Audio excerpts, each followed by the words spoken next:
उसका मात्र एक अंश अगर उतार लो तो शायद हमारे जीवन की सारी दुविधा, सारा दुख और सारी तकलीफें एक क्षण में समाप्त हो जाए।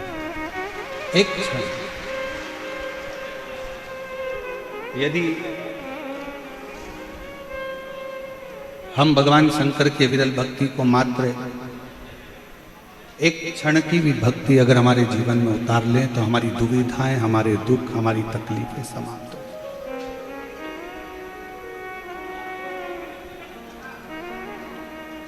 हम भगवान की शरण कब लेते हैं? हम शिव की शरण कब लेते हैं? थोड़ा सा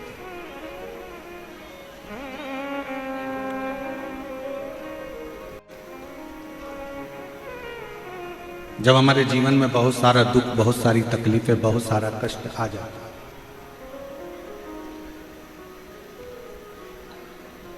एक्सीडेंट हो गया, तब किसी ब्राह्मण देवता ने कहा कि महामृत्युंजय के पाठ पढ़ाओ, शिव की शरण में भेजा। कर्जा हो गया, किसी ब्राह्मण देवता ने कहा कि पीपल के नीचे जाकर दीप लगाओ।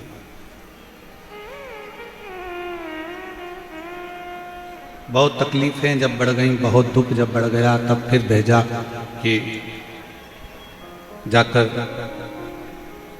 शंकर के मंदिर में दही चढ़ाओ या दूध चढ़ाओ।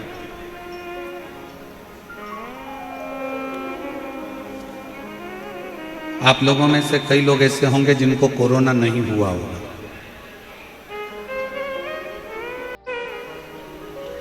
कितने लोग हैं जिनको कोरोना नहीं हुआ था? नहीं हुआ था ना? हाँ, रखिए।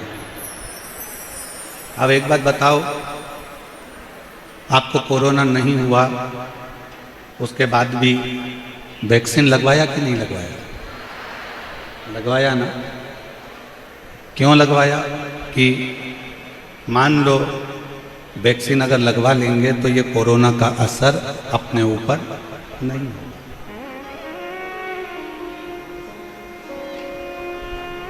कोरोना का असर अपने ऊपर नहीं है। अब तुम्हें कोरोना हुआ ही नहीं था, तुमने फिर भी वैक्सीन लगवाई।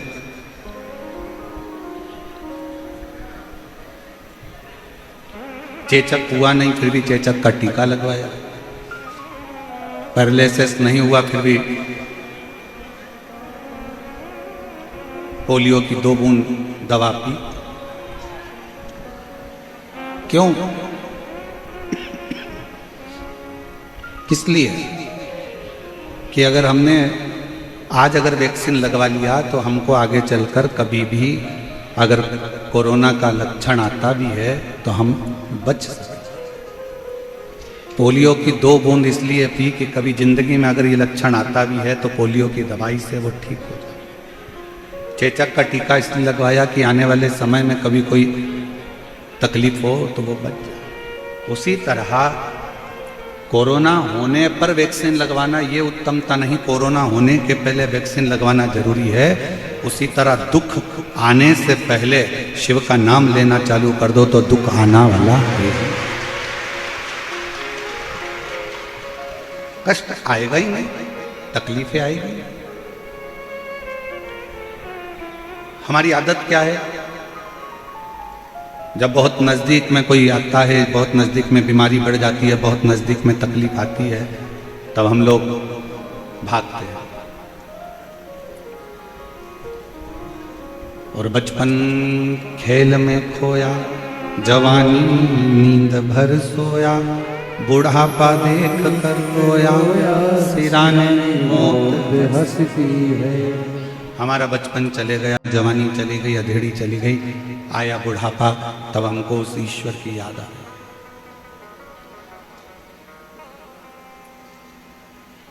जीवन खत्म हुआ तो जीने का ढंग आया, जब शम्मा बुझ गई तब महफिल में रंग आया।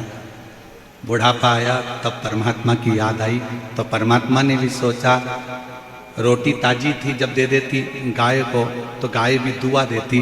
रोटी जब पूरी कड़ली हो गई, पानी में गल गई, तब तूने गाय को दी तो गाय ने भी सोचा गली सड़ी रोटी मुझको दी। बचपन अच्छा था, भगवान को देना था। जवानी अच्छी थी, परमात्मा को देना थी। हमने कभी भी इस व्यासपीठ ने ये नहीं कहा कि तुम तुम्हारा दुकान छोड़ो, तुम तुम्हारा घर छोड़ो, तुम तुम्हारा परिवार छोड़ो।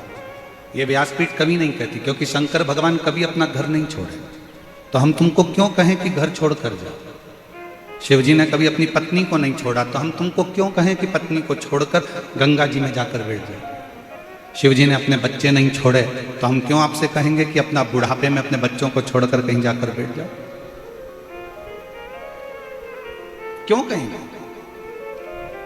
शिवजी का परिवार ये कहता है कि अपने नजदीक में अपनी पत्नी को भी रखो, अपने नजदीक में अपने बच्चों को भी रखो, अपने नजदीक में अपने परिवार को भी रखो, और उन सबको रखकर भी अपनी साधना में तल्लीन रहो, अपनी भक्ति में तल्लीन रहो। इसमें भेद नहीं होना चाहिए।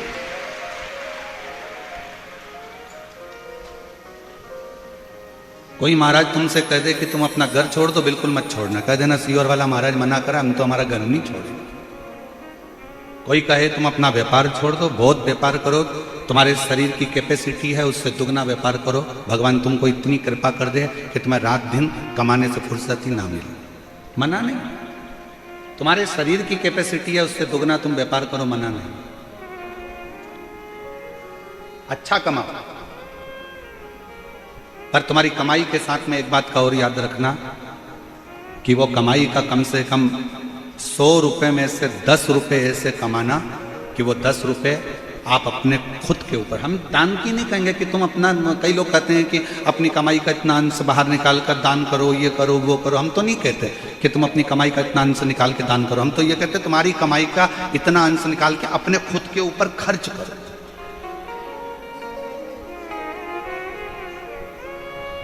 सास ने अपनी रकम खुद के लिए नहीं बनवाई। सास ने जो भी हार बनवाया, जो भी पाटली बनवाई, ये सोच के बनवाई कि मेरी बहू के चढ़ावे में चढ़ा दूंगा। सास ने साड़ी ली तो ये सोच कर ली मैं मेरी बेटी को दे दूंगा। एक माँ ने अपना जो भी सामग्री ली वो अपनी बहू और बेटी के लिए सोच कर ली। एक पिता ने जो भी बनाया वो अपने बेटों के लिए, अपनी बहुओं के लिए, अपनी बेटी के लिए, अपने दामाद के लिए बनाया। आपने अपने लिए क्या करा? खूब कमाओ। दुनिया के महाराज आपसे कहेंगे कि अपनी कमाई का इतना अंश दान करो, परंतु हम आपसे कहते हैं कि अपनी कमाई का कम से कम एक अंश निकालो और वो अपने खुद के ऊपर खर्च करो स्वयं। इसीलिए थोड़ा सीवर वाला महाराज लोगों को थोड़ा खटकता है। उसके खटकने का कारण ये क्योंकि वो सीख ऐसी देता है। अब लोग कहते हैं कि अपनी कमाई का एक अंश निकालकर दान करना, और हम कहते हैं कि अपनी कमाई का थोड़ा सा भाग निकालकर अपने ऊपर खर्च करना। स्वयं के ऊपर हम कमाई में इतने डूब जाते हैं, हम काम में इतने डूब जाते हैं कि अपना ध्यान नहीं रख पाते।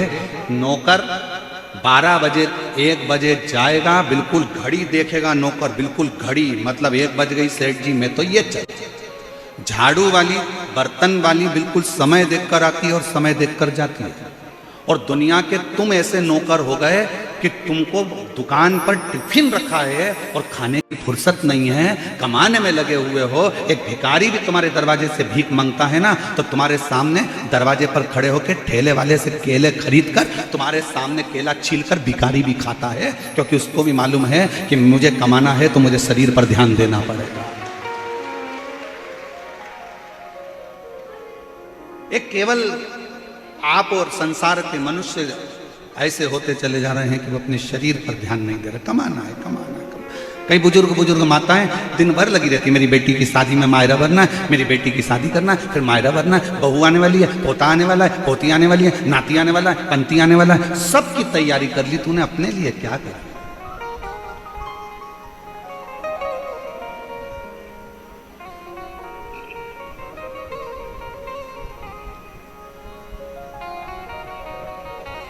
स्वयं के लिए क्या करें?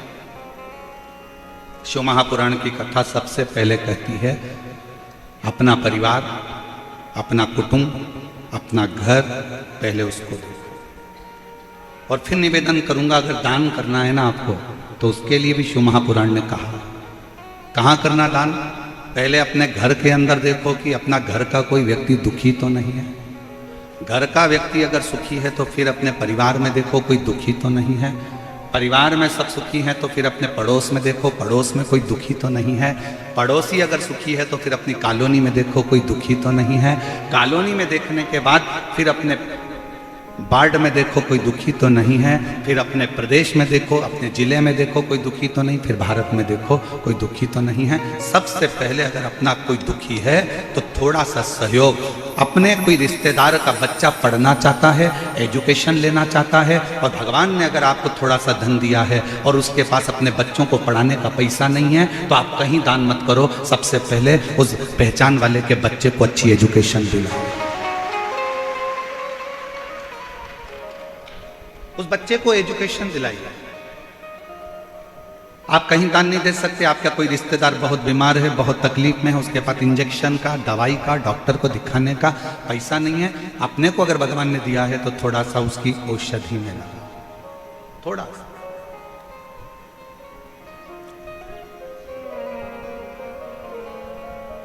सर्वे भवन्तु सुखी।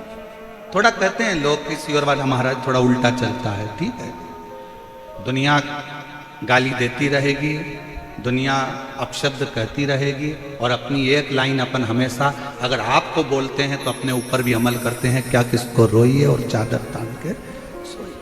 आग लगे बस्ती में, अपन बस्ती। दुनिया कितना भी बखाड़ा करे, कोई कहे महाराज ने ऐसा बोल दिया, कोई के महाराज ने वैसा बोल दिया, कोई के ऐसा हो गया, कोई के वैसा हो गया। अपन तो ऐसे जोरदार जूड़ा मुड़ा बांध के और धागे से ऐसा ऐसा करवा करवो क्या पेंटिंग पेंटिंग कर क्या कर।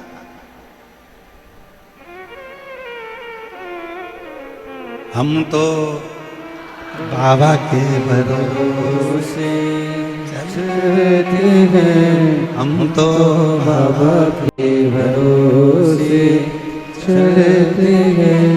ये दुनिया वाले जलते हैं, ये दुनिया वाले जलते हैं। हम तो बाबा के भरोसे चलते हैं, हम तो बाबा के भरोसे चलते हैं। उसके आश्रित होकर, समर्पित होकर। कुछ बनाया है ना तुमने, कुछ तैयार करा है तुमने, कुछ बनाया है तो अपनी प्रसन्नता के लिए, अपने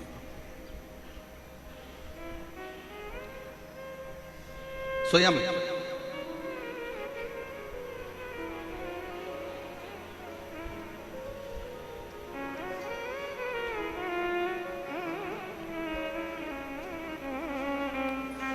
एक बार हम लोग महाराष्ट्र में कथा कर रहे थे, शहादा की बात है।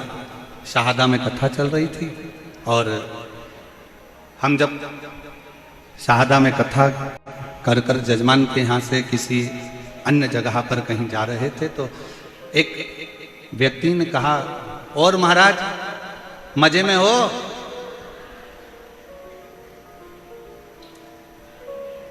उसने आवाज लगाकर कहा, और महाराज मजे में हो? हमने कहा हाँ, हम आनंद में हैं। हमने कहा हाँ, हम आनंद में। ये शहादा की बात है। उसने आवाज लगाकर कहा, और महाराज मजे में हो? हमने कहा हाँ, हम आनंद में हैं। उसने कहा, महाराज जी मजे में और आनंद में कोई अंतर होता है क्या? हमने कहा बहुत बड़ा अंतर होता है। जिसके पास पैसा होता है वो मजे में रहता है, और जिसके पास शिव रहता है वो आनंद में रहता है।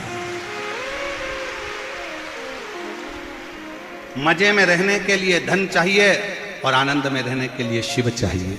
शंकर होगा तो आप रूखी रोटी में भी आनंद कर लोगे, शिव करीब में होगा तो दुख में भी सुख नजर आएगा। और अगर मजे में हो तो डल्लफ के गद्दे पर सोकर भी नींद चली जाएगी। मजे में हो तो रात को सोने के लिए नींद की गोली खाना पड़ेगी। मजे में हो तो रोज दवाई लेकर सोना पड़ेगा। पर आनंद में होगे तो दवाई का चक्कर नहीं, दुआ का चक्कर रहेगा, वो शिव का चक्कर।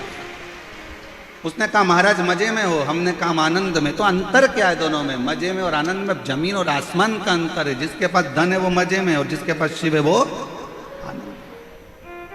यहां आनंद ही तो है। जरा बाहर जाकर एक नजारा देखिएगा, रोडों के किनारे पर, रोड पर लोग खड़े हुए हैं, धूप में लोग जमीन पर बैठे हैं। जो धूप में डामर पिघल जाता है, उस धूप में लोग बैठे हैं अपना दरी बिछाकर। अब इसको क्या कहोगे? मजे में कहोगे कि आनंद में कहोगे? आनंद में कहोगे, क्योंकि मजे चाहिए होते तो लोग ये धूप में बैठने नहीं आते। आनंद है उनके अंदर, इसलिए वो शिव की भक्ति में जहां मरण पड़ रहा वहां बैठ।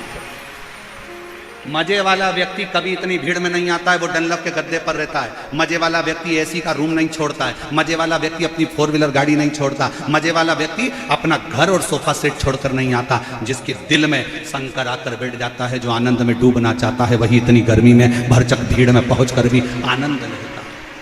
और तो भी इनके चेहरे पर सल नहीं मिलेगा।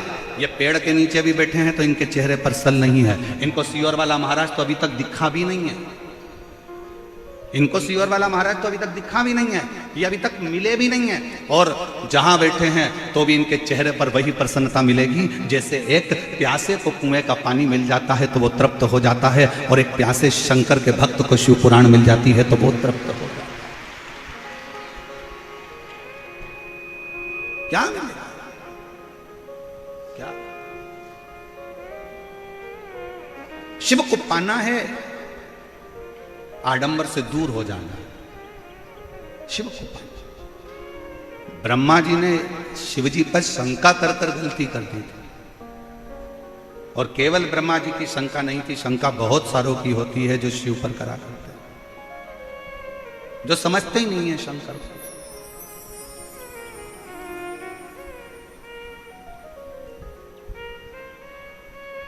जो शिव को पहचान ही नहीं पाते। क्या रखा है एक लोटा जल में? क्या रखा है एक लोटा जल में? लोटा लोटा लोटा लोटा चिल्लाते रहते हो गुरुजी, एक लोटा जल सारी समस्या का। अरे भाई, ये इतने पत्र जो भरे पड़े हैं हम तो पढ़ भी नहीं पाते हैं भाई। 4-5 पत्र कुल टोटल पढ़ने में आते हैं, और बाकी के पत्र सब यहीं के यहीं धरे रह जाते हैं। क्या रखा है शिव का था?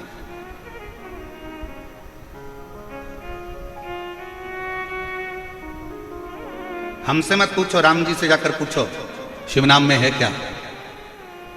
शिव जी पे एक लोटा जल चढ़ाने में क्या रखा है? हमसे मत पूछो, पांडवों से जाकर पूछो।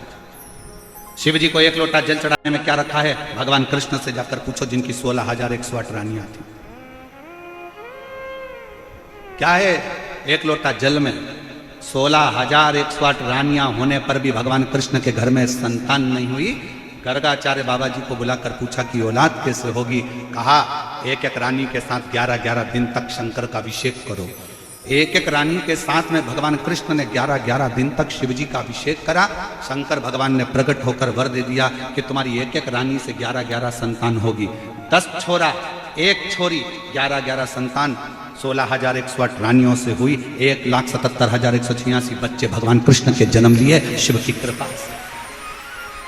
हमसे मत पूछो कि शिव कथा में क्या रखा है, शंकर को एक लोटे जल में क्या रखा। राम जी से पूछो, जो तैयारी कर कर गए थे लंका पर विजय प्राप्त करने के लिए, पर लंका के दरवाजे पर पहुंचने से पहले समुद्र के किनारे पर समझ गए इस लंका में जाना कठिन है, क्योंकि ये शंकर की लंका है, ये शिव की दी हुई लंका है। ये लंका अधिपति रावण जो शंकर की आराधना में डूबा रहता है, जो उस रावण की लंका है। इसके अंदर जाना सरल बात नहीं है। किसी के घर में और किसी के दिल में घुसना कठिन बात होता है। घर में भी घुसना कठिन है और दिल में भी घुसना कठिन है, और लंका तो शिव का है, इसमें जाना कठिन है। फिर आखिरी में भगवान राम जी ने रामेश्वर धाम की स्थापना करी, पूजन करी, अर्चना करी, आराधना करी, विनती करी, तब जाकर वहां से विनय प्राप्त कर कर, वर प्राप्त कर कर लंका पर चढ़ाई करी। फिर लंका की ओर सेतु बांध कर। कोई पूछे शिव के एक लोटे जल में क्या है? कोई पूछे भगवान शंकर के नाम में क्या है? शंका मत करो शिव की भक्ति में, कभी शंका मत करो, कभी नहीं। क्यों महाराज जी? हम शंकर जी पे, कई माताएं शंका करती है हम पूजन में ऐसा काम करिया है, भूल गए, भगवान हमसे रुष्ट हो गए, भगवान हमसे नाराज हो गए, हमने पशुपति व्रत में ये गलती कर दी, भगवान हमसे नाराज हो गए, हमने ऐसा कर दिया, भगवान हमसे नाराज हो गए। शिव महापुराण की कथा कहती है, एक बात याद रखना, जिंदगी में अपने अंदर उतार कर रखना, मेरा शंकर, तुम उल्टी पूजन करो, सुल्टी पूजन करो, तुम्हारा मन पड़े तो मंत्र जपो, नी पड़े कुछ मत जपो, तुम जो जपोगे, जैसी पूजन करोगे, मेरा शंकर वैसा स्वीकार कर लेता है। अभिमन्यु का चरित्र शिव महापुराण की कथा में आता है कि एक बालक अभिमन्यु, जिसको कुछ नहीं मालूम था, एक दिन क्या करा उसने, कितना सरल भाषा है, छोटा सा बच्चा अभिमन्यु, मात्र 5 वर्ष का अभिमन्यु, और दौड़ते दौड़ते जाता है और जाकर एक छोटा सा पत्थर उठा कर लिया आता है। अभिमन्यु एक पत्थर उठा लाया और अभिमन्यु पत्थर उठाकर लाया, उस पत्थर को उसने एक जगह पर रख लिया। क्या करता है अभिमन्यु, छोटा सा 5 साल का बच्चा दौड़ता दौड़ता जाता है, अंदर से पानी भरकर ला रहा था, तो मैया ने चिल्ला दिया, कहां पानी लेकर जा रहा है, पानी का लोटा वहीं छोड़ दिया, अपना कपड़ा गीला करा, जिस वस्त्र को पहना था उसी को गीला कर लिया, गीला करके उसको लाके पत्थर पर निचोड़ रहा है अभिमन्यु, पत्थर पर निचोड़ रहा है।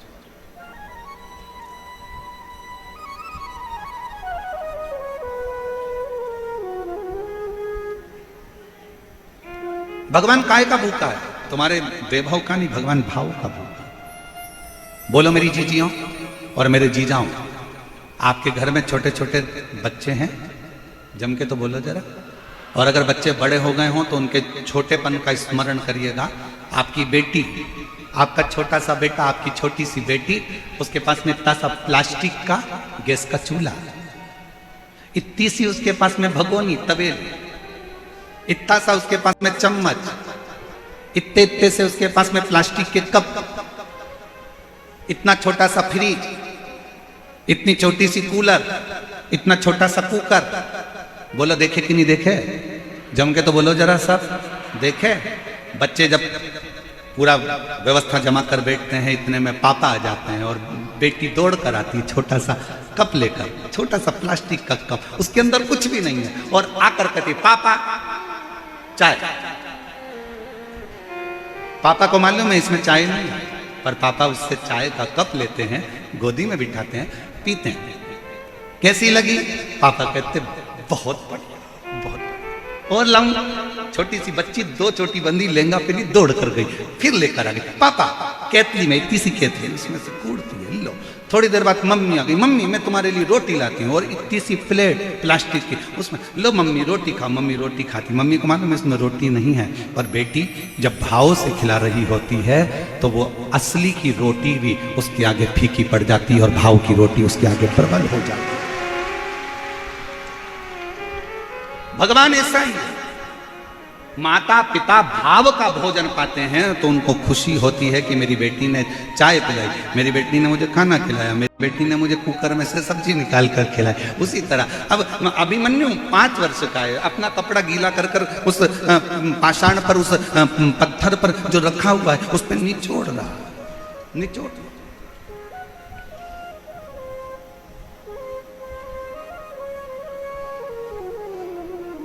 गया अभिमन्यु, चंदन नहीं है,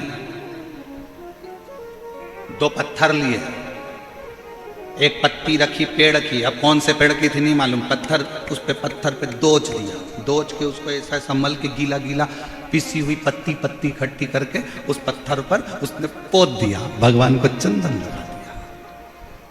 नहीं है अभिमन्यु के पास भोजन, गया दौड़ के, मां ने सूखे कुछ आंवले के टुकड़े सुखाए थे, वही आंवले के टुकड़े की गुठली, आंवले के भी भाग ऊपर के नहीं, गुठली लाया और भगवान के सामने फल के रूप में रख दिया। अभिमन्यु, कोई तुमसे कहे ना कि भगवान को प्रसन्न करने के लिए बहुत सारी सामग्री की जरूरत है, ओ मेरी जयपुर की जीजियों, मेरी बेटियों, मेरे बेटाओं, मेरी माताओं, मेरे भाई, मेरे जीजाओं, मेरे पिता तुल्य भाई, ध्यान रखना, भगवान को तुम्हारे धन और दौलत की नहीं, भगवान को तुम्हारे निर्मल स्वभाव की और तुम्हारे भाव की जरूरत है। वो पसंद। कौन कहता है भगवान खाते नहीं, कोई शबरी की तरह खिलाते। कौन कहता है भगवान आते नहीं, कोई द्रौपदी की तरह बुलाओगे तो आए। किसको नहीं दिया उसने ये बताओ। ए मेरी जीजियों, संसार का कोई मानव अगर तुम्हारे पास में आकर कह दे कि भगवान शंकर ने मुझको नहीं दिया या मुझको नहीं दिया या मुझको नहीं दिया, सब झूठ है। जो एक बार शिव महापुराण की कथा को दिल से सुनता है, एक बार कहीं मौका मिल जाए और पंडाल में बैठकर कथा का रस तत्व ग्रहण करता है, ये निश्चित है शंकर उसकी झोली 3 महीने में भरता जरूर है। क्यों नहीं देगा? क्यों नहीं?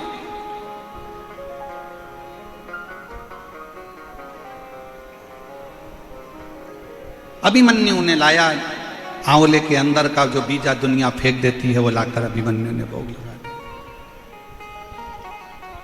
उसके पास में दिया भी नहीं है, बुझा हुआ दिया मिट्टी का लाकर बुझे हुए दिए से ही आरती कर रहा है, और भगवान शंकर प्रसन्न हो जाता है। चंचुला देवी ने कौन सा पुण्य करा था? एक पापी की पत्नी थी चंचुला देवी, जिसका पति बिंदुक प्रेत योनि में पड़ा हुआ था। अच्छा कर्म नहीं करा था बिंदुक ने रत्ती भर भी, पर चंचुला देवी उसकी पत्नी थी, उसकी पत्नी थी।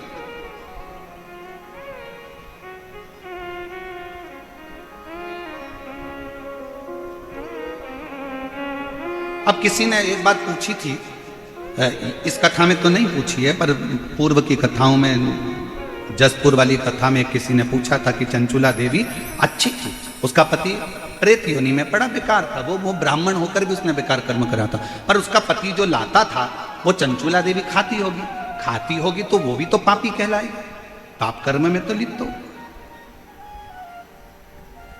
सावधान इंडिया, सावधानी से सुने जरा, शिव महापुराण की कथा को बड़े विशेषता में श्रवण करना। अगर पत्नी का एक नाम होता है पत्नी और दूसरा नाम होता है धर्म पत्नी। पत्नी वो होती है जो पति को पतन के रास्ते पर ले जाती है, पत्नी वो होती है जो पति को सिनेमा घर ले जाती है, पत्नी वो होती है जो पति को मायके ले जाती है, पत्नी वो होती है जो पति को घूमने ले जाती है, और पत्नी वो होती है जो पति को घुमाने फिराने ले जाती है, और धर्म पत्नी वो होती है जो पति को सत्संग में लेकर जाती है, धर्म पत्नी वो होती है जो पति को भगवान के दरवाजे तक लेकर जाती है। पत्नी और धर्म पत्नी में जमीन और आसमान का अंतर है, बहुत लंबा अंतर।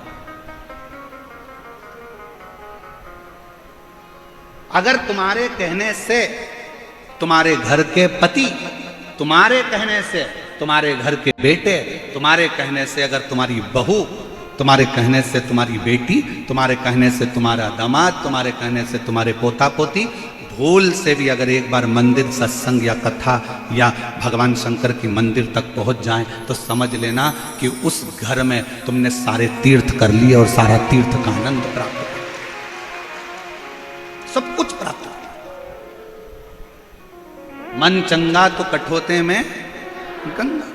अब मन ही चंगा नहीं है तो कठोते में गंगा। तुम हरिद्वार चले जाओ तो तुमको महाचैन नहीं मिलेगा।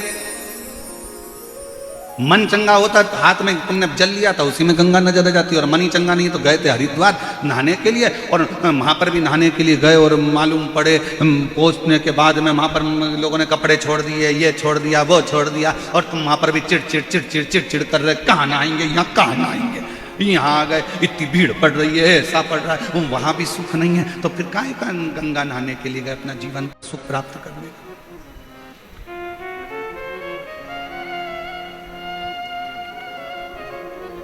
लोग कहते हैं चंचुला पति कमाता था, पाप कर्म करता था, उसका अंश धर्म पत्नी खाती थी, तो इसको भी पापी की गिनती में रखा जाए।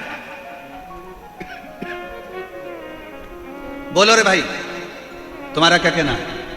जयपुर वाले जो निर्णय देंगे कथा अमर में ही मोड़ देंगे। तुम निर्णय दो आज। पति पाप की कमाई कर कर लाया, चोरी कर कर लाया, गलत काम कर कर लाया, गलत चीजें कर कर लाया, गलत भाव से लाया, और पत्नी ने वो गलत चीजें पति की कमाई की खाई, तो पत्नी पापन कहलाएगी कि नहीं कहलाएगी? जहां जयपुर वाले निर्णय देंगे अपन कथा को वहां मोड़ देंगे। आज पक्के विचार नहीं है। कहलाएगी? हैं? अब आधे बोल रहे हैं हाँ, आधे बोल रहे हैं ना। अब महाराज जी फंस गए बीच में। बताओ जल्दी से, कहलाएगी? नहीं कहलाएगी।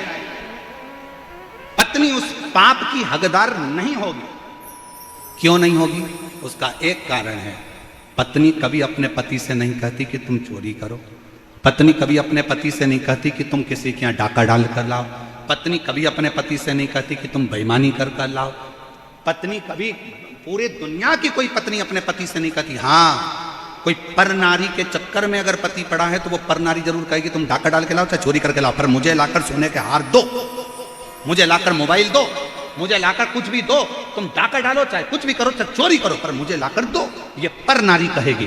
पर धर्म पत्नी अपने पति से कभी नहीं कहती कि तुम डाका डालो, गलत काम करो, गलत व्यसन करो, गलत विचार करो, गलत कार्य करो और मुझे लाकर दो। इसलिए शास्त्र कहता है, कबीरा बाबा का एक लाइन जिंदगी में उतार कर रखना, और मुझे विश्वास है मेरे जयपुर वालों ने वो लाइन अपने अंदर उतार कर रखी, इसलिए बिल्कुल सही निर्णय दिया कि गुरु की करनी गुरु भरेगा, चेला की करनी चेला और उड़ जाएगा हंस। जयपुर वालों ने बहुत स्मरण से उत्तर दिया, बिल्कुल सही उत्तर। क्यों?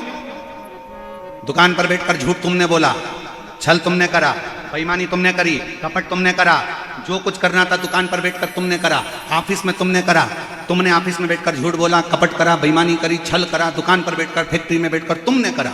पत्नी ने नहीं, बच्चों ने नहीं।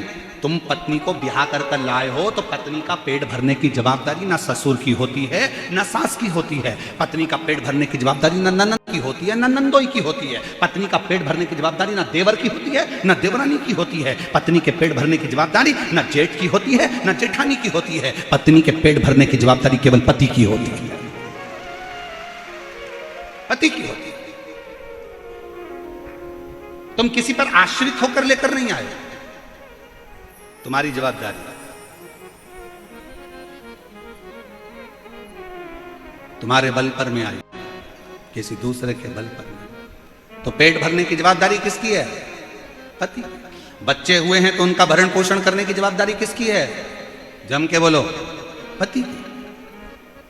अच्छी शिक्षा देने की जवाबदारी पति की होती है। अच्छे कॉलेज में पढ़ाने की जवाबदारी पति की होती है। अच्छे स्कूल में पढ़ाने की जवाबदारी बच्चों को पति की होती है। फिर माँ की क्या जवाबदारी होती है? तो शिव पुराण कहती है माँ की जवाबदारी होती है अपने बच्चों को संस्कार देना, गलत कार्य से दूर हटाना और अच्छी राह देना।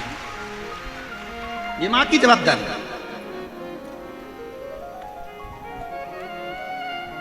ये माता की जवाबदारी।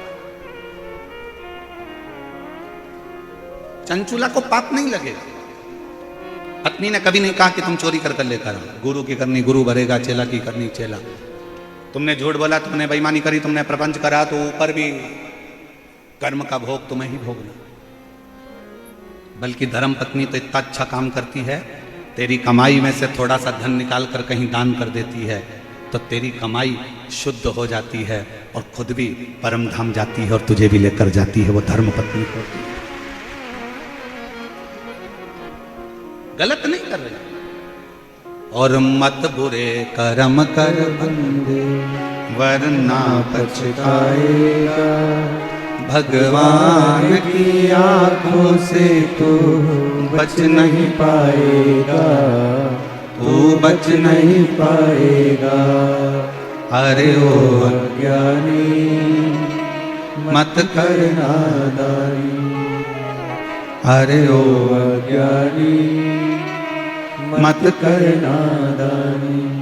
तेरे कर्म का फल भी तू ही पाएगा, जैसा किया तूने तेरे आगे आएगा।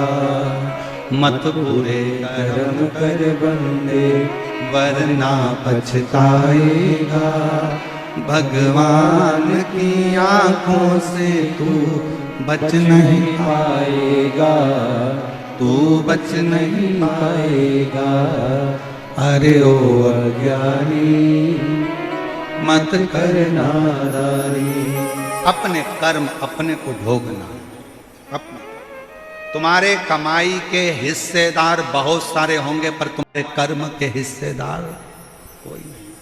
प्रॉपर्टी के हिस्सेदार बहुत सारे होंगे, तुम्हारे गोल्ड सोना चांदी के हिस्सेदार बहुत सारे होंगे, जमीन जायदाद के हिस्सेदार बहुत सारे होंगे, तुम्हारे कपड़ों के हिस्सेदार बहुत सारे होंगे, पर तुम्हारे कर्म का हिस्सेदार कोई नहीं होगा। आपको अपना कर्म करना। कौन होगी? चंचुला जैसी। पति इतना पाप कर्म कर दिया तो भी अपने पति को प्रेत की योनि से छुड़ाने के लिए, प्रेत की योनि से छुड़ाने के लिए चंचुला देवी शिव महापुराण की कथा तुमरुका जी से सुन। कौन हो?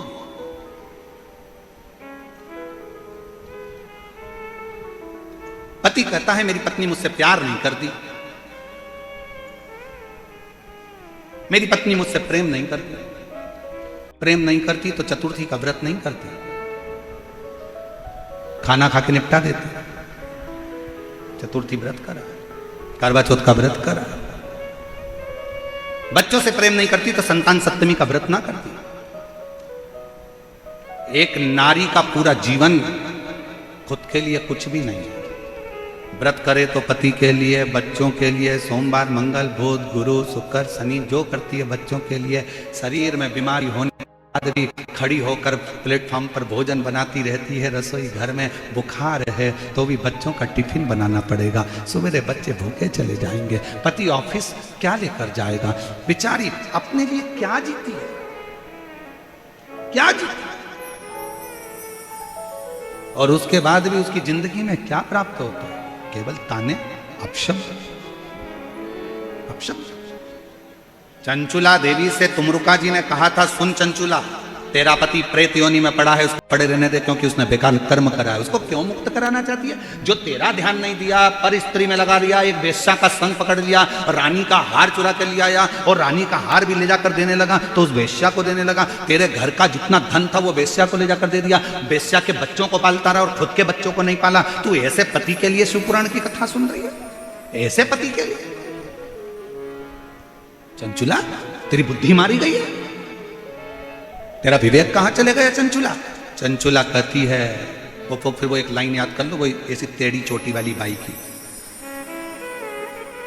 कौन सा गाना था वो? भला है बुरा है जैसा भी है मेरा पति मेरा दिलदार। वो टेढ़ी चोटी वाली बाई फिल्म में गाई यही गाना, फिर याद करो। दो कहा तुमरुका जी ने, ये तेरा पति तो प्रेत है, गलत योनि में पड़ा, और तू उसके लिए कथा करा रही, उसके लिए। चंचुला देवी का शब्द अगर आप सुनोगे ना शिव महापुराण की कथा का, मैं तो कहूंगा पूरे जयपुर वालों के भाग्य हैं जो आपको ईसर गोरा शिव पुराण की कथा मिली है। यह संवाद, और इस कथा को केवल यही नहीं, 272 देश इस कथा को सुन रहे हैं। 272 देश इस कथा को सुन रहे हैं, और प्रत्येक देश से इस कथा को सुनने की ललकता थी। जो कथा चंचुला देवी का चरित्र जनमानस को मालूम पड़ रहा, ईसर गोरा कथा से। चंचुला, तेरे पति के लिए जो प्रेत योनि में पड़ गया, गलत काम कर गया, गलत कृत्य कर गया, तेरे बच्चों पर ध्यान नहीं दिया, वेश्या के बच्चों पर ध्यान दिया, तुझे कभी धन ना दिया, वेश्या का घर कूड़ दिया, तेरे सौंदर्य के लिए कुछ ना लाया, वेश्या के सौंदर्य के लिए सब कुछ दिया, तेरा मकान तक नहीं बना पाया तो टूटे झोपड़े में रहती रही, किराए के मकान में रहती रही, और तेरी वो वेश्या का वेश्यालय बना दिया, और तू उसके लिए शिव पुराण की कथा सुन रही, उसके लिए। चंचुला कहती है,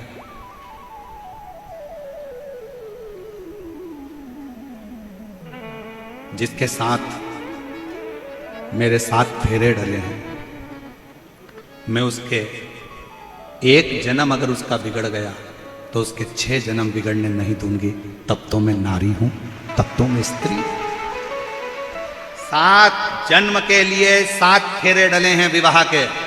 मान लो उसने एक जन्म अपना बेकार कर लिया, वेश्या के चक्कर में लग गया, पाप में लग गया, और उसके 6 जन्म तो नहीं बिगड़ने दूंगी। 6 जन्म तो नहीं बिगड़ने दूंगी। गुरुजी, मेरा पति बहुत दारू पीता, मैं तो इससे तलाक ले लूंगी, मुझे नहीं रहना इसके साथ। क्यों नहीं रहना? क्यों नहीं रहना?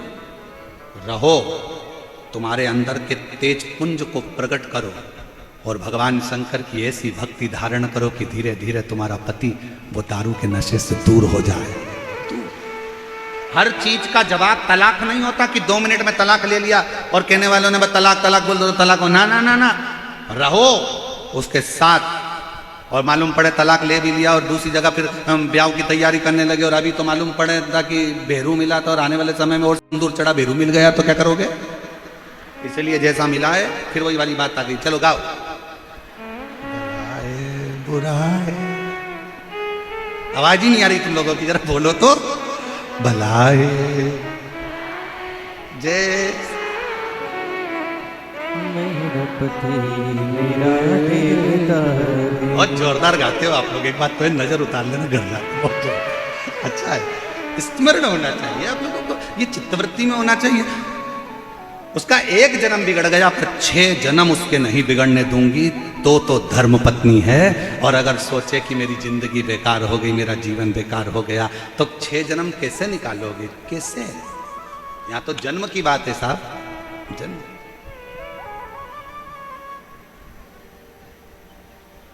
और फिर याद रखो, हर जन्म में पत्नी मिलेगी, हर जन्म में पति मिलेगा, हर जन्म में बच्चे भी मिलेंगे, हर जन्म में तुमको भोजन भी मिलेगा। कुत्ता बन गए तो भी खाने को मिलेगा, चींटी बन गए तो भी खाने को मिलेगा, झिंगुर बन गए तो भी खाने को मिलेगा, मछली बन गए तो भी खाने को मिलेगा, पक्षी बन गए तो भी खाने को मिलेगा। प्रत्येक जन्म में तुम्हें सब कुछ मिलेगा, पर प्रत्येक जन्म में शिव महापुराण की कथा नहीं मिलेगी। ये केवल एक मनुष्य जन्म में प्राप्त होती है, जिसमें हम अध्ययन कर सकते हैं, हम स्मरण कर सकते हैं, हम उतार सकते। चंचुला के प्रश्न भारी थे, भारी।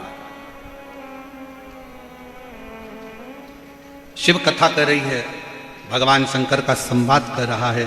शिव महापुराण की कथा कहती है कि आनंद में रहने के लिए तुम्हें धन की नहीं, विश्वास की जरूरत पड़ती है, भरोसे की जरूरत। जब आप लोग 21 मई से 27 मई तक निरंकारी मैदान दिल्ली में जो शिव महापुराण की कथा होगी, उसको जब आप श्रवण करोगे, तो दिल्ली से जब आप उस कथा को निरंकारी मैदान दिल्ली से जब सुनोगे 21 मई से 27 मई तक, तो उस कथा का स्मरण में आप देखेंगे कि पांडवों का जितना भरोसा कृष्ण पर था, पांडवों का उससे अधिक भरोसा शिव पर था, भगवान शंकर पर। और भरोसा ही तो होना चाहिए। एक पत्र है, अच्छा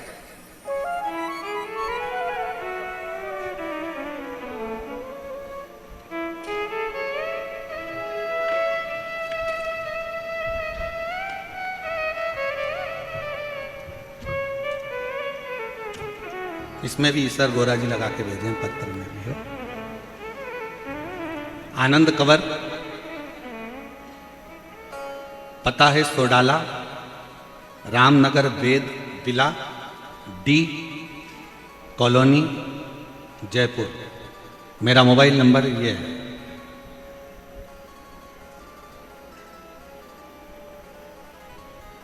मेरा निवेदन गुरुजी, मैं आनंद कंवर,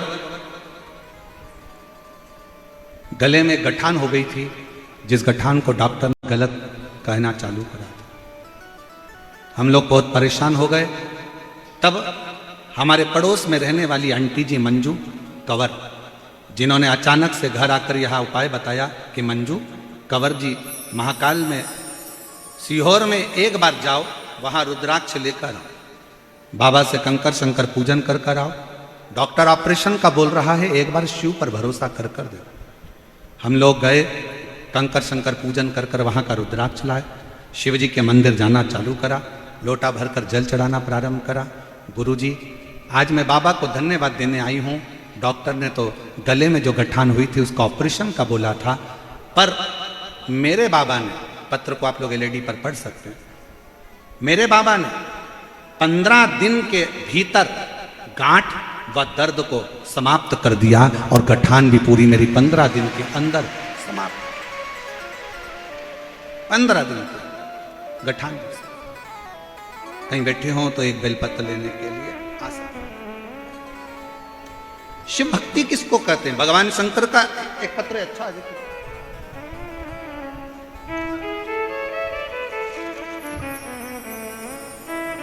मेरा नाम राजेश धाकड़ है। मेरे पति का नाम रूप सिंह है। मेरे बेटे का नाम सचिन कुमार धाकड़। मैं जयपुर आगरा रोड की निवासी हूँ। मेरा मोबाइल नंबर ये है, कहीं बैठी हो तो आ सकते हैं। मैं सबसे पहले जजमान परिवार श्री अग्रवाल जी को धन्यवाद देती हूँ, सुधीर जी को जिन्होंने जजमान पद ग्रहण किया, और पूरी समिति को धन्यवाद देती हूँ जिन्होंने हमको ये 7 दिन की शिव पुराण की कथा श्रवण करने का सौभाग्य दिया।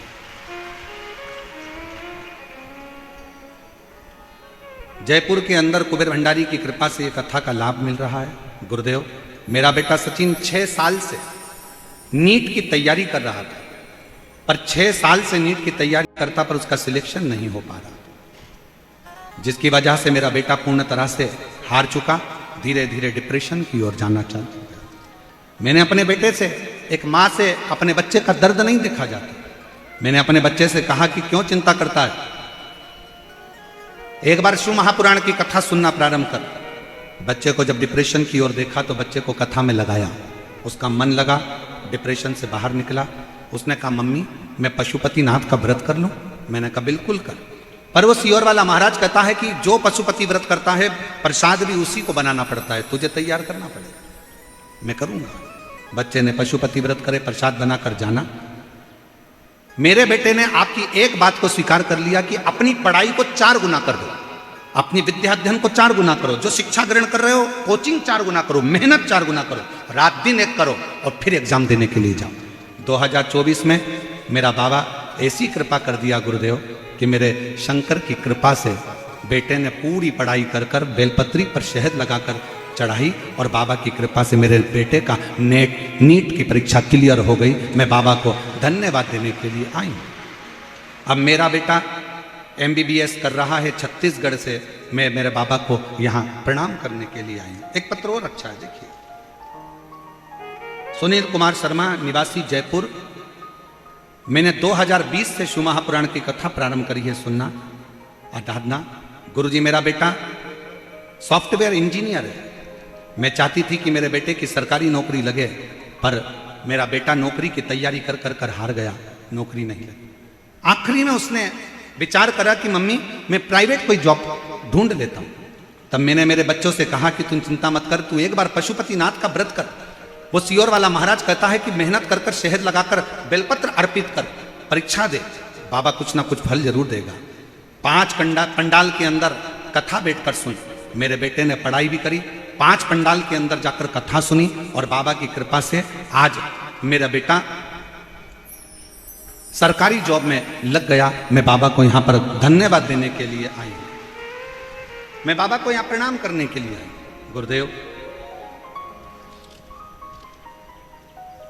हाई कोर्ट में सिस्टम असिस्टेंट के पद पर मेरे बेटे की नियुक्ति हुई है। मैं बाबा को यहां प्रणाम करने के लिए आई। मेरा शिव है, शंकर। और तेरी कृपा बिना नहीं एक भी अणु लेते हैं श्वास, तेरी कृपा से तनो तनो।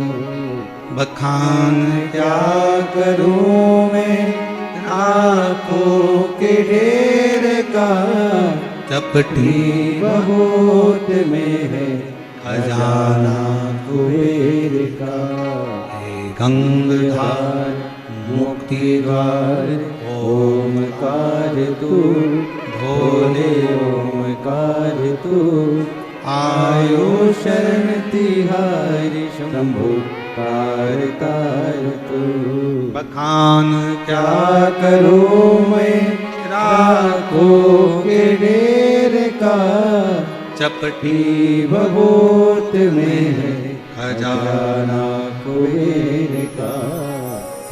गंगाधार मुक्ति द्वार ओमकार तू, भोले ओमकार तू। आयो शरण तिहारी शंभु कार। गले में गांठ थी, डॉक्टर ऑपरेशन का कह दिया था, गलत बातें बोल रहा था कि ये कुछ गलत है, पर बाबा की कृपा से पूरी गठान भी गल गई और दर्द भी बंद हो गया। डॉक्टर ने ऑपरेशन करने से मना कर दिया और शिव की कृपा से स्वस्थ। उसकी उदारता होना चाहिए, उसकी उदार। आप अगर भरोसा पक्का रख सकते हो, एक बात बताएं, ध्यान रखिएगा, पैसा रखने के लिए बहुत सारे बैंक हैं, सोना रखने के लिए बहुत सारे लॉकर हैं, पर शिव को अपने अंदर रखने के लिए बहुत सारे दिल नहीं है। अच्छे दिल की चाह मेरे बाबा को भी होती है, अच्छे मन की चाह शिव को होती है। आप श्रेष्ठ मन से, श्रेष्ठ चित्त से, श्रेष्ठ वृत्ति से जब शिव को पुकारते हो, शंकर सुनता है।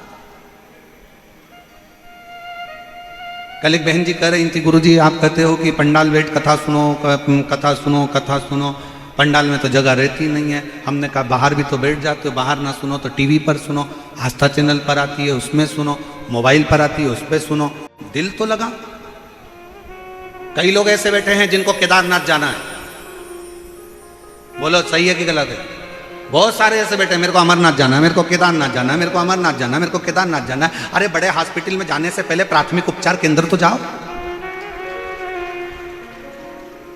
बड़े हॉस्पिटल में जांच बाद में करवाना, पहले अपने गांव का जो हॉस्पिटल है, अपने शहर का जो हॉस्पिटल है, अपना जो परिचित डॉक्टर है, पहले उसके पास तो जाओ। अर्थात बड़े ज्योतिर्लिंग में जाने से पहले अपने घर के पास में जो शंकर का मंदिर हो वहां जाना तो चालू करो। धीरे धीरे केदारनाथ और अमरनाथ भी बुला लेगा, बुलाएगा।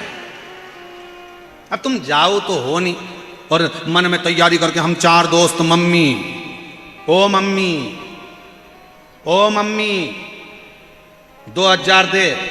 मम्मी बोले काय को दूं? हम 4 दोस्त मिलके अमरनाथ जा रहे हैं। मम्मी माथा ठोकी, बाजू में शंकर जी का भी एक लोटा जल चढ़ा लेने गए, और 4 दोस्त मिलके अमरनाथ जा रहे हैं। क्या करेगा मैं अमरनाथ जाके? दर्शन करूंगा। मम्मी ने बोला अरे सारे तीर्थ धाम आपके चरणों में, अरे हे भोलेनाथ आपके चरणों में। बाजू में अपने घर के 3 घर छोड़ के तो शंकर जी का मंदिर है, वहां जाकर एक लोटा जल चढ़ाना चालू कर। मेरा भोले बाबा तो यहीं पर दर्शन दे देगा। भाव तो भगवान शंकर का चरित्र कह रहा है, शिव महापुराण की कथा वर्णन कर रही है। शंका ब्रह्मा जी को भी थी, शंका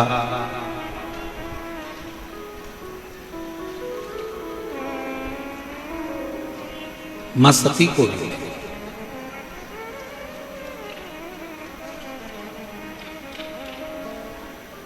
माता सती को एक शंका बड़ी भारी समाहित हुई थी, जिस समय पर कुंभज बाबा के यहाँ से कथा सुनकर जब आ रहे थे, और भगवान शंकर जी ने राम जी को प्रणाम किया था, शिव जी ने राम जी को नमन किया था। तब सती मैया के मन में शंका आई, और शंका क्या थी कि जिसको मेरे पति प्रणाम कर रहे हैं ये कौन है? कहा यही मेरे इष्ट देव हैं, मेरे राम। शंकर भगवान के इष्ट देव राम जी हैं, और राम जी के इष्ट देव भगवान शिव। कितना सुंदर वर्णन है शिव महापुराण के अंतर्गत कि आप जिसको जो दोगे वो तुम्हें मिलेगा। आप अगर किसी को आदर दे रहे हो, सम्मान दे रहे हो, सत्कार दे रहे हो, तो वो आदर सम्मान सत्कार आपको मिलेगा।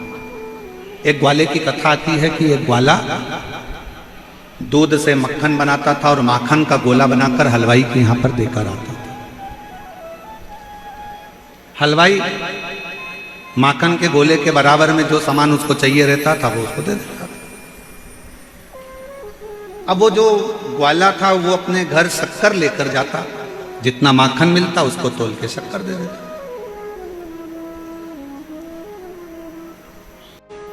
एक दिन हलवाई ने कहा कि यह माखन का गोला कितने ग्राम का है? तो कहा 500 ग्राम का।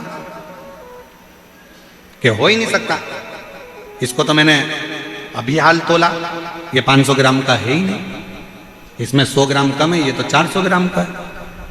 नहीं सेठ जी, 500 ग्राम का है। तूने तोला था? हाँ। काय में तोला था? मैं आपसे 500 ग्राम शक्कर लेकर जाता हूं ना, उसी शक्कर को पलड़े में रखकर गोले को तोल लिया था। आपने जो शक्कर दी थी 500 ग्राम, उसी को तोलकर मैं 500 ग्राम का गोला लाता था। सेठ जी के ध्यान में आ गया कि मैं इसको रोज 400 ग्राम शक्कर देता था, इसलिए गोला भी मुझे 400 ग्राम का मिलता था। जैसा मैं दूंगा वैसा मुझे मिलेगा। आप अच्छा कर्म कर कर अच्छा देने का प्रयास करो। आप किसी को सम्मान दे रहे हो, सम्मान मिलेगा। आप किसी को आदर दे रहे हो, आदर मिलेगा। आप किसी को कुछ अच्छा प्रदान कर रहे हो, अच्छा ही मिलेगा। सती मैया के हृदय में, माता सती की चित्त वृत्ति में संशय आ गया। संशय, क्या ये मेरे प्रभु के इष्ट देव है? ये मेरे पति के इष्ट देव? शंकर भगवान राम जी का सम्मान करते हैं, राम जी शंकर भगवान का सम्मान। अभी हमने कथा में, इसके पहले जो कथा थी रतनगढ़ की, हमने उसमें एक बात कही थी, आप लोगों ने सुनी थी कि नहीं सुनी थी? कि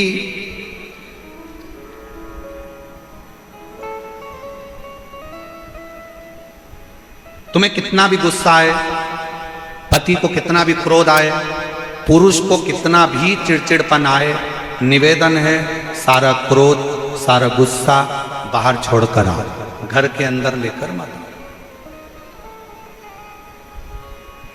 घर में अगर तुम नारायण बनकर रहोगे तो तुम्हारी पत्नी लक्ष्मी बनकर तुम्हारे चरण रोज दबाएगी प्रतिदिन। और तुमने सोचा कि मैं घर के अंदर शेर बनकर रहूं, तो तुम्हारी पत्नी भी शेरा वाली बन जाएगी। उसको बनने में देरी नहीं है। आप नारायण बनकर रहोगे तो वो लक्ष्मी बनेगी, आप शंकर बनकर रहोगे तो वो पार्वती बनेगी, आप ईश्वर जी बनकर रहोगे तो वो गोरा जी बनेगी, आप गणा बनकर रहोगे तो वो गोर बनेगी, आप अगर शेर बनकर रहोगे तो वो शेरा बनेगा। उसमें कोई अंतर नहीं है। ये आपके ऊपर निर्भर करता है कि आप घर में कैसे आ रहे हैं। शंकर भगवान अपने घर में जब भी रहते हैं तो सिर पर गंगा का जल हमेशा भरा रहता है कि घर के अंदर जब भी रहना अपने भेजे को ठंडा कर कर रहना।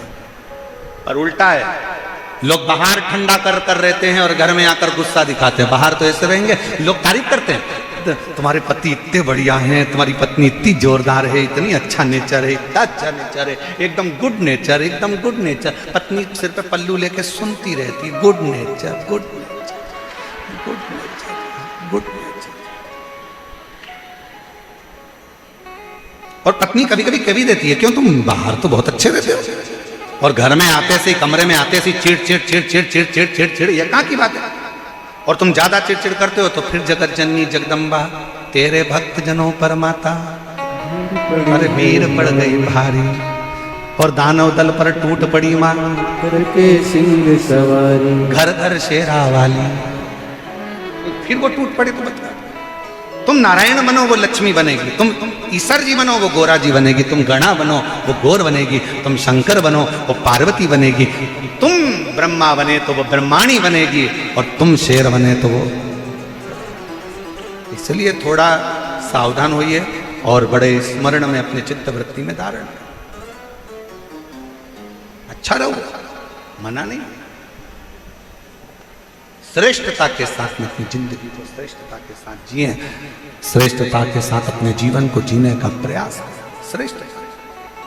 महाराज शिव पुराण कहती है, सती मैया को शंका हो गई और सती मैया राम जी की परीक्षा लेने के लिए चली। जब भीतर शंका उत्पन्न होगी, जब भीतर शंका उत्पन्न होती है, तब व्यक्ति परीक्षा करने की सोचता है। परीक्षा। शंका भगवान से दूर कर देती है। सती मैया को किसने दूर करा शिव जी से? जम के बोलो जरा, शंका। थोड़ी सी शंका जब पति और पत्नी के बीच में आ जाती है तो पत्नी अपने मायके में रहना चालू कर देती है, पत्नी चली जाती है। शंका जहां थोड़ी सी आई वहां पर पूरा घर बर्बाद हो जाता है। सास बहू के भीतर में शंका होगी, सास बहू का जीवन बेकार हो जाएगा। ननंद और भाभी के बीच शंका होगी, उनका जीवन बेकार हो जाएगा। पति पत्नी के बीच शंका होगी, उनका जीवन बेकार हो जाएगा। शंका आपको दूर कर देगी। शंका करो, मना नहीं है, पर कहां करना है ये भी स्थान बताया है शिव पुराण। शंका करने का भी जगह बताइए, शंका करिए। जहां स्थान बताएं, गलत है, कोई व्यसन कर रहा है तो वहां ध्यान दीजिए, मना नहीं।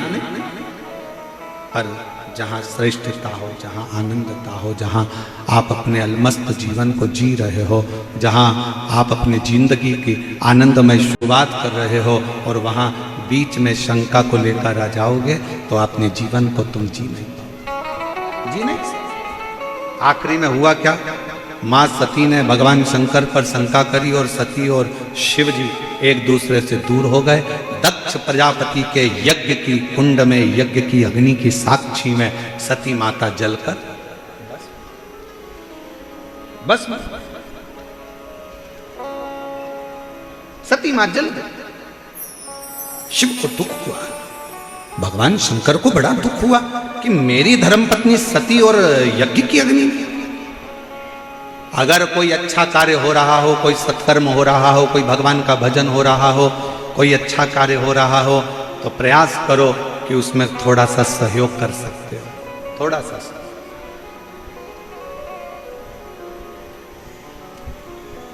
अभी कल की बात हम आपको बताते हैं, बताना तो नहीं चाहिए फिर भी बता देते। तेरा तुझको, और कल की बात हम बताएं आपको। कल सुबह सुबह हम जब जा रहे थे तो गाड़ी से माननीय जी के यहाँ, तो चौराहे से थोड़े से आगे रोड पर किनारे पर बहुत अच्छी कॉलोनियाँ बनी है। वहाँ पर कोई कुत्ते को बिस्कुट खिला रहा है। फिर उसने कुत्ते को बिस्कुट देते देते साथ में उसने थोड़ा सा, उसके पास में एक प्लास्टिक का डब्बा था, उसमें उसने पानी डाला। इतनी देर में एक घर के सामने से एक महिला निकली और चिल्ला के दौड़ी। पीली लाल बत्ती का समय था तो वो बत्ती के चक्कर में हम भी रुके हुए थे, थोड़ा आगे ट्रैफिक था। शर्म नहीं आती तुमको? तुम तो कुत्ते को खिला देते हो, पानी पिला देते हो, वो कुत्ता हमारे यहां गंदगी करता है, चलो यहां से। अरे भाई, कुत्ता थोड़ी ना कहीं नौकरी करने जाता है, अपने जैसे से ही थोड़ी सी आस लगाता है। अगर उसको कुछ खाने को और पीने को मिल गया ना तो खुश होना चाहिए, थोड़ी सी गंदगी से डरना नहीं चाहिए। ये गंदगी साफ कर सकते हो अगर किसी का पेट भर सकते। पक्षी के लिए दाना डाल रहे हो, पक्षी खा रहा है, खुश हो। पानी रख दिए, खुश हो। अगर कुछ नहीं अच्छा कर सकते हो तो दूसरा कोई अच्छा कर रहा है ना, तो उसमें थोड़ा सा हेल्प करो, थोड़ी सहायता। कितना सुंदर कहा है, उल्टा जो हाथ है ना ये किसी काम का नहीं होता है। एक दिन इसने हड़ताल कर ली उल्टे हाथ में, भगवान से जाकर कहा मैं किसी काम का ही नहीं हूं, काम का तो ये सीधा हाथ है। दान करो तो सीधे हाथ से, भोजन करो तो सीधे हाथ से, भजन करो तो सीधे हाथ से, यज्ञ करो तो सीधे हाथ से, पुण्य करो तो सीधे हाथ से, पिंड दो तो सीधे हाथ से, कार्य करो तो सीधे हाथ से। उल्टे हाथ ने कहा मेरा कोई काम ही नहीं है तो मुझे काट के फेंक दो, क्या करूंगा मैं इस हाथ का? हाथ करने लगा मेरा कोई काम ही नहीं, मुझे पुण्य कैसे मिलेगा? तब भगवान ने कहा क्यों चिंता करता है? भोलेनाथ जी बोले अगर सीधा हाथ जब दान करे ना तो तू इसको थोड़ा सा टच कर लिया कर, स्पर्श कर लिया कर, तो इसके पुण्य का थोड़ा सा हिस्सा तुझे भी लगना प्रारंभ हो जाएगा और तेरा कल्याण हो जाएगा। जब अपने नगर में कोई अच्छा काम हो, अपने नगर में कोई सत्कर्म हो, अपने नगर में यज्ञ हो, अपने नगर में कथा हो, अपने नगर में भजन हो, अपने नगर में कीर्तन हो, अपने नगर में स्मरण हो, और भगवान ने अगर आपको काबिल बनाया है, भगवान ने अगर आपको उच्च पद पर बिठाया है, भगवान ने आपको काबिल बनाकर बिठाया है, तो अपने पद का गरिमा बनाकर रखना, बन सके तो सत्कर्म में हेल्प करने का प्रयास करना, पांव अड़ाने का प्रयास मत करना। हाथ आगे बढ़ाओ, टांग नहीं, टांग नहीं।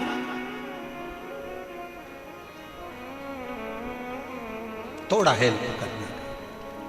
और मत बुरे कर्म कर बंदे वरना पछताएगा, भगवान की आंखों से तू बच नहीं पाएगा, तू बच नहीं पाएगा।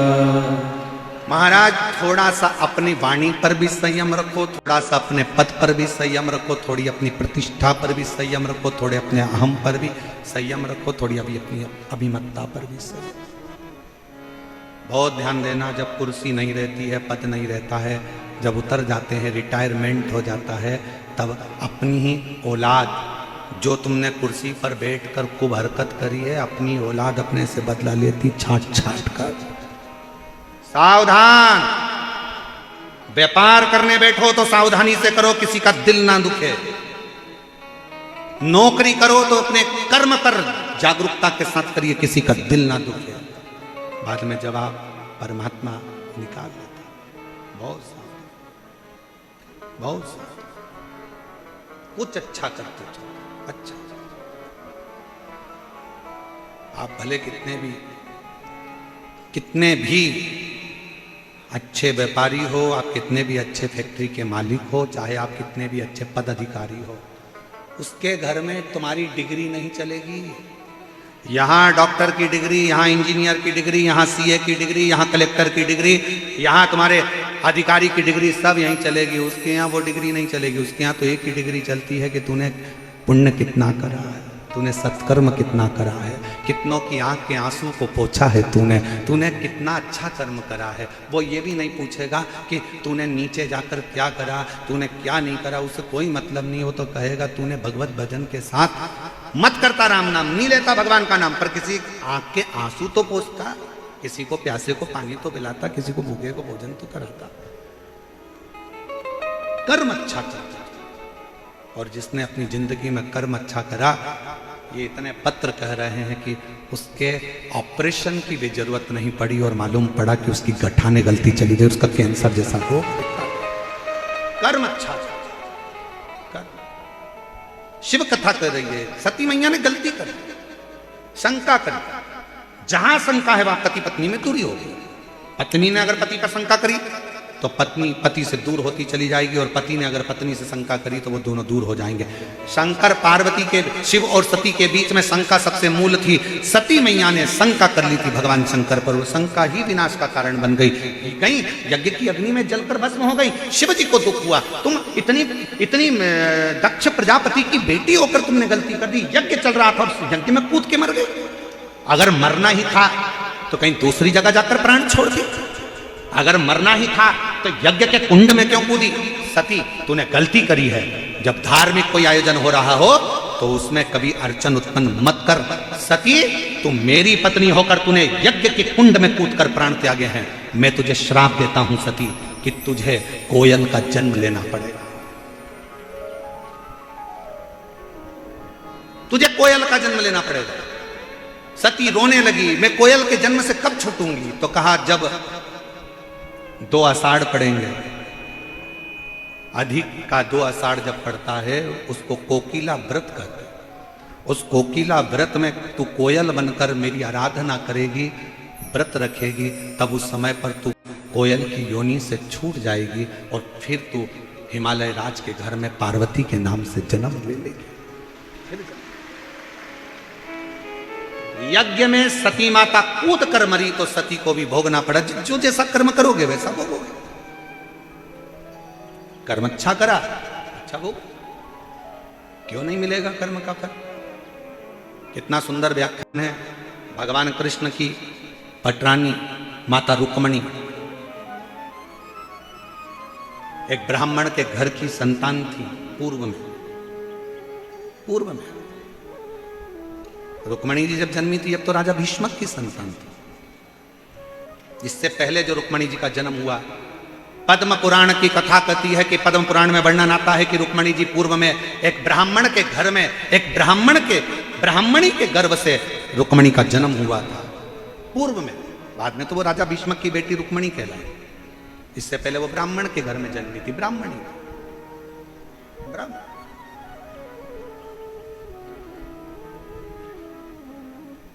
बेटी बड़ी हुई, विवाह कर दिया। विवाह करा, उस कन्या का, ब्राह्मण की बेटी का विवाह हो गया। जिस लड़के के साथ विवाह हुआ था 6 महीने के अंदर वो लड़का मर गया, वो ब्राह्मण कुमार मर गया, ब्राह्मणी विधवा हो गई। रुक्मणी जी के पूर्व की कथा पद्म पुराण में वर्णन आता। रुक्मणी जी पूर्व में ब्राह्मण की बेटी थी, पति चला गया, युवान अवस्था में विधवा हो गई, रोती रहती थी, आंखों से जल गिरता रहता। अपने पिता से पूछा, बाबुल मैंने कौन सा पाप करा जो मैं इस अवस्था में विधवा हो गई, विधवा हो गई? इसमें मेरा दोष है क्या? इसमें मेरा दोष है क्या? शिव महापुराण की कथा का वर्णन करता है, पद्म पुराण कहती है, विद्वान ब्राह्मण ने यज्ञ की अर्चना कर कर ब्रह्मा जी से पूछा, इसमें मेरी बेटी का कोई दोष है? विधवा, उसके विधवा होने में मेरी बेटी का कोई दोष है क्या? ब्रह्मदेव लेखनी पढ़कर कहते हैं, तुम्हारी बेटी का कोई दोष नहीं है। जो पुरुष मरा वो अपने कर्म से मरा।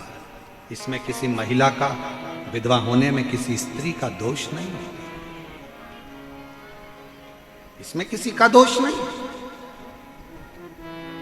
यहां दोष की बात है ही नहीं, यहां दोष की कोई कर्मता ही नहीं, कोई कर्मता नहीं। और शंभु शरण मांगू घड़ी रे, दुख काटो दया करी दर्शन आपो। ओ शंभो शरण पड़ी मांगो घड़ी रे घड़ी, दुख काटो दया करी दर्शन आपो। क्या इसमें मेरा दोष है? कई माताएं आंख में आंसू भरकर रोती हैं, पति चले गया, वेदव्य हो गए, भगवान कौन सा हमने पाप करा था, कौन सा हमने ऐसा काम करा था, वेदव्यता धारण कर ली, विधवा हो गई, ये हो गई, वो हो गई, ना जाने कितना कितना लोग बोलते रहते हैं। शिव महापुराण जिसने नहीं सुनी, नहीं पढ़ी, जिसने पद्म पुराण नहीं पढ़ी, जिसने 18 पुराण का अध्ययन नहीं करा, वो रोता है। नहीं तो अध्ययन करो ना, रुक्मणी जी का चरित्र उठाओ, पद्म पुराण उठाओ। ब्राह्मण के घर की बेटी ब्राह्मण के साथ बिहाई, जवानी अवस्था में 6 महीने के अंदर पति चले गया, विधवा हो गई, रो रही है, पिता से कह रही है कि मैंने कौन सा पाप करा। पिता ब्रह्मा से पूछते हैं, मेरी बेटी ने कौन सा पाप करा जो वेदव्य हो गई? ब्रह्मा कहते हैं तुम्हारी बेटी ने कोई पाप नहीं करा, तुम्हारी बेटी ने कोई पाप नहीं करा। ब्रह्मा कहते हैं जिस लड़के से विवाह हुआ था उस लड़के का जीवन ही इतना था, जिस लड़के से विवाह हुआ था वो लड़के का पूर्व का कर्म ही ऐसा था, उसको इतनी ही अवस्था में जाना था। और शिव पुराण यही कहती है, कभी किसी पर दोष मत दो कि इसके साथ ऐसा हो गया, इसका पति चले गया तो इसकी पत्नी चली गई, तो इसका ऐसा हो गया तो उसका। कभी किसी पर दोष मत दो, सबको अपने अपने कर्म से जाना है। पति अपने कर्म से जाएगा, पत्नी अपने कर्म से जाएगी, लोग अपने कर्म से जाएंगे। किसी पर दोष देने की जरूरत नहीं, किसी पर दोष देने की जरूरत नहीं है।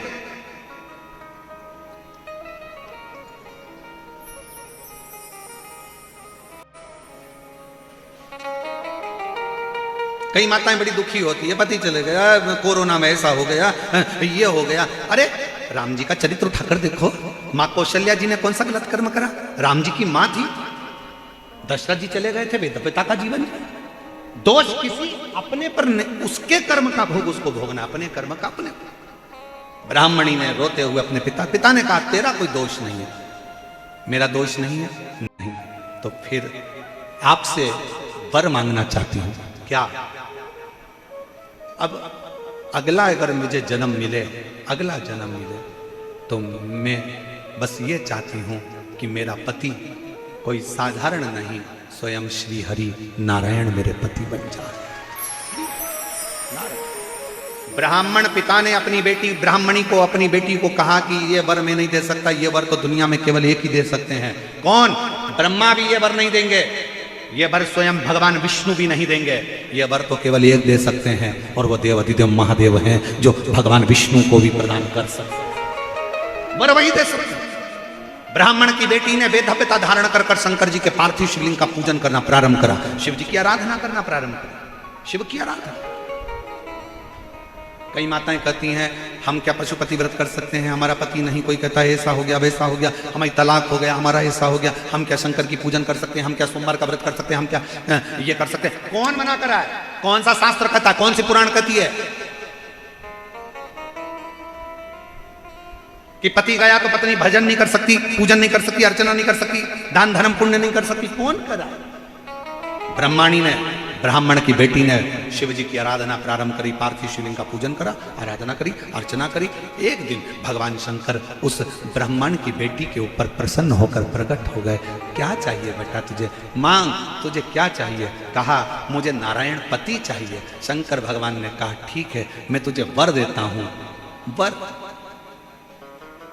एक राजघराने में तेरा जन्म होगा, राजा भीष्म के घर में, तू रुक्मणी बनेगी। द्वापर में भगवान कृष्ण नारायण का ही अंश रहेंगे और तेरा विवाह उस कृष्ण से हो जाएगा। तू पटरानी बनकर, पटरानी।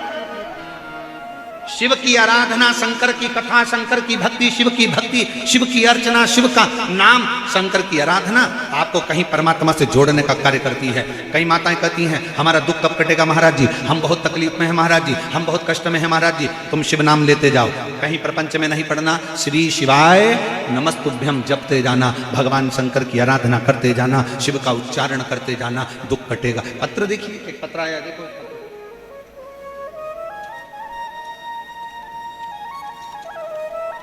माया tailor, Hanuman tailor, Ganga Jamuna petrol pump, Mansarovar, Jaipur, Rajasthan की रहने वाली। कहीं बैठी हो आप ही हैं? बच्चा आया है साथ में? आया है? लिया उसको, लिया। Maya tailor, Hanuman tailor, Ganga Jamuna petrol pump, Mansarovar, Jaipur की रहने वाली हूं। मेरा मोबाइल नंबर ये। पत्र को पढ़िएगा एलईडी पर, आस्था चैनल पर। एक लोटे जल व मंदिर में झाड़ू और पोछा करने का क्या फल होता है? मेरा बेटा जिसका नाम आर्यन टेलर है, 16 वर्ष का हो गया था, न चल सकता था, न बैठ सकता था, न बोल सकता था। मेरा लड़का न बोल सकता था, न चल सकता था, न बैठ सकता था, पलंग पर पड़ा ही रहता था। 16 साल की उसकी उम्र हो गई। डॉक्टर को दिखा दिखा कर थक गए। आखिरी में बेटा न चला, न बोला और न बैठा, पलंग पर ही रहता था। 16 साल का हो गया था। 16 वर्ष का बेटा हो गया। 2022 में आपकी कथा पहली बार टीवी पर सुनी और कथा सुनकर हम लोग सीहोर में कावड़ चढ़ाने के लिए चले गए। हमको नहीं मालूम था कि सीहोर की कावड़ जो मन से चढ़ाता है, शंकर भगवान उसकी झोली खुशियों से भर देते हैं। हमने तो सीहोर की कावड़ चढ़ाते हुए बस बाबा से कहा था कि हमारा बेटा 16 साल का है, ना बैठता है, ना बोलता है, ना चलता है, बस इसके ऊपर कृपा करना। कावड़ का जल चढ़ाया, बेटे के शरीर पर लगाया, वहां से रुद्राक्ष लिया, रुद्राक्ष को तांबे के कलश में गला देते, शिवजी पे चढ़ा के बेटे को पिला देते, उसके शरीर में लगा देते। रोज मंदिर से झाड़ू पोछा करते, मंदिर से सेवा करते। और आज बाबा की ऐसी कृपा हुई गुरुदेव, 16 साल तक जो बेटा पलंग पर केवल सोया रहता था, न बोलता था, न चलता था, न बैठता था, आज मेरा बेटा पंडाल में लेकर आई हूँ। आज बेटा मेरा चलता भी है, बोलता भी है और उसको कथा के पंडाल में मैं लेकर, जो 16 साल तक पलंग पर पड़ा रहा, 16 साल, जो 16 वर्ष तक पलंग पर पड़ा है, 16 साल तक जो पलंग से नहीं उठा, न बैठा, न चला, न बोला, बाबा की कृपा से आज मैं उसको कथा के पंडाल में लाई हूँ। मेरा बेटा अब चल भी पाता है और बोल भी पाता है और मेरे बेटे को लेकर मैं पंडाल के अंदर आई हूँ। 16 साल के बाद पलंग पे से उठा है। किसको?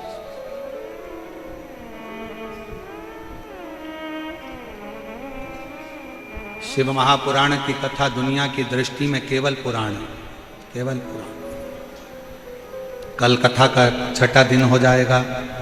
कल बाबा की छठे दिन की क्या मानते हैं? शिवरात्रि। कल छठे दिन की कथा शिवरात्रि की हो जाएगी। परसों के दिन सुबह 8 बजे कथा चालू होकर 11 बजे विराम हो जाएगी।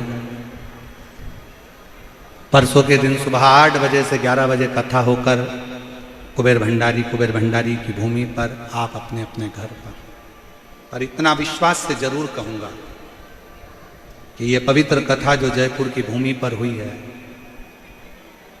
कल दुनिया के लोग इस पवित्र कथा की शिवरात्रि के लिए कथा का आनंद लेने के लिए पहुंचते हैं, बाबा को विनय करते हैं। दूसरे दिन 8 बजे से 11 बजे तक झोली पसार कर बाबा से मांगते हैं और फिर अपने घर चले जाते हैं। और ये भरोसा, ये विश्वास, बाप अपनी बेटी को कभी खाली नहीं भेजता। 3 महीने में जवाब जरूर आप लिखकर भेजोगे कि मेरे बाबा ने मुझे दे दिया। उसकी कृपा। सबका किया है मेरा भी उद्धार कीजिए, उद्धार कीजिए। महादेव नमन चरणों में स्वीकार कीजिए। सबका किया है मेरा भी उद्धार कीजिए, उद्धार कीजिए। चरणों में तेरे बाबा जी पावन है चारों धाम। तेरी देव करते वंदना पूजे हैं सीताराम।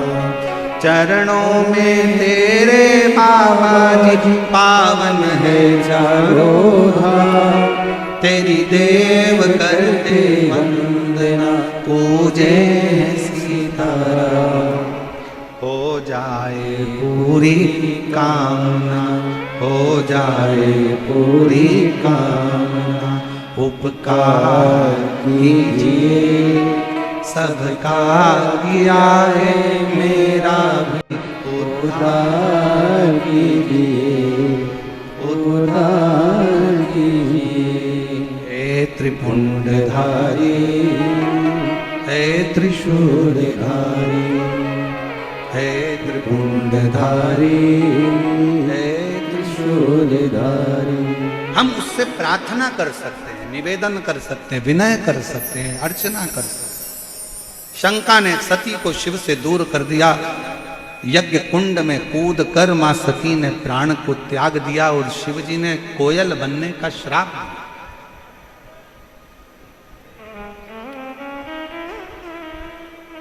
भगवान शंकर ने कोयल बनने का श्राप दिया, क्योंकि अच्छे कार्य में अगर कोई अर्चन डालता है उसको खुद भोगना पड़ता है।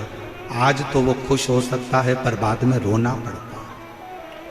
तुम्हारे नगर में, तुम्हारे क्षेत्र में कभी भी कोई अच्छा कार्य हो, आगे बढ़कर सेवा करो, चाकरी करो, बन सके उसके लिए कुछ अच्छा करने का प्रयास करो। शिव भक्त की निंदा, शिव की निंदा, शिव महापुराण की निंदा कभी जिंदगी में श्रवण मत करो। शंकर भगवान की निंदा नारद जी ने करी थी तो बंदर का मुंह लगा था। शंकर जी की निंदा भगवान विष्णु ने सुनी थी तो घोड़े का मुंह लगा था। निंदा शंकर की करने वाला और सुनने वाला दोनों की दशा बिगड़ जाती। देवऋषि नारद ने शिव की निंदा कर दी थी तो घोड़े का मुंह, बंदर का मुंह लगा है। और शंकर जी की निंदा स्वयं भगवान विष्णु ने सुन ली थी तो घोड़े का मुंह लगा। घोड़े, इसलिए कोई अपने मुख से कोई अगर मोबाइल पर, व्हाट्सएप पर कोई मैसेज भेज रहा है, कोई इंस्टाग्राम पर डाल दिया, कोई फेसबुक पर डाल दिया, कोई यूट्यूब पर डाल दिया, कोई गूगल पर सर्च कर दिया, कुछ भी डाल दिया, उसमें लोगों ने अपशब्द भी लिख दिया शंकर जी के लिए, शिव पुराण के लिए, अन्य चीज के लिए। आपको कमेंट्स करना है तो हर हर महादेव लिख दो। क्या किसको रोइए, चादर तान के सोइए, पर निंदा सुनना भी नहीं, निंदा पढ़ना भी नहीं और निंदा करना भी। शिव के आश्रित,